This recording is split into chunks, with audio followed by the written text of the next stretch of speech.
Hi everybody, it's Sarah Ann Smith here working in my basement studio in Hope, Maine. I thought I would share with you some of the fun things that I've been doing during the pandemic and staying home.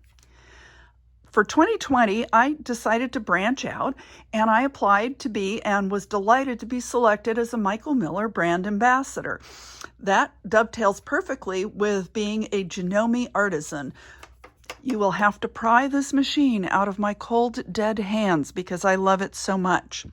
One of the things that I love about it is the multiplicity of presser feet and throat plates that allow me to do things that I didn't think I could ever do. I am currently working on a set of winding ways quilt blocks. This is a very traditional thing, and you might think, Sarah? She's an art quilter, but I love all kinds of quilting. As part of the Michael Miller program, AccuQuilt Go generously gave us each an AccuQuilt Go machine and some dies, and I discovered that I liked the process so much. That I purchased the Winding Ways die to make this traditional pattern. The Brand Ambassador program is doing a peek into batiks quilt along, and I decided to be the odd one out as usual, and I'm making my own quilt using some of the batik and the Cotton Couture white solids. With the Janome M7 and the the AccuFeed foot, I am able to get precision like I never thought I would be able to make. I'm going to adjust the phone a little bit and show you over here.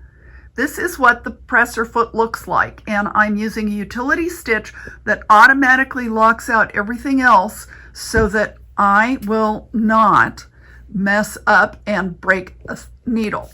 I'm going to switch the camera back down and see if I can zoom in a little bit on the presser foot. You can see this is the presser foot. It's 1/4 inch wide. This is the HP plate, and the needle is offset so that we get the 1/4 inch piecing perfectly on top of the feed dogs on the left side. Here, you'll notice these little notches on the side. These are registration marks cut into the die, which makes piecing as easy as can be.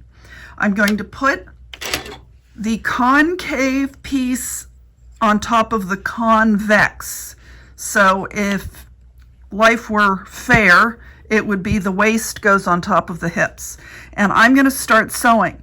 You've noticed I've anchored it under the presser foot. I've now matched up those little registration points perfectly, and I'm using the stiletto to coax the fabric over to the right. And here we're going to go. I'm being careful to keep it aligned on this side. I'm using the needle down function, and I can come down here and use the stiletto to hold this piece in place, and then my fingertips to curve this around into approximate position, and I'm going to keep sewing. One of the reasons I moved into art quilts is because I'm just not very good at being accurate. With the AccuQuilt and the Janome, I can do it. It's absolutely amazing. You can see how easy that was, and look at what a beautiful curve and the absolute precision. That's a perfect 1/4 inch seam. The stiletto really helps me. This one is from byAnnie, and it wasn't until I took a schoolhouse presentation that I discovered that this is sanded, which makes it grip better. And once again, look at that piecing. Thank you, Michael Miller, byAnnie's, Janome, and AccuQuilt Go for those incredible dies. Stay tuned for what this looks like sometime later this summer. Again, Sarah Smith in Hope, Maine. Bye. Happy stay at home, happy quilting.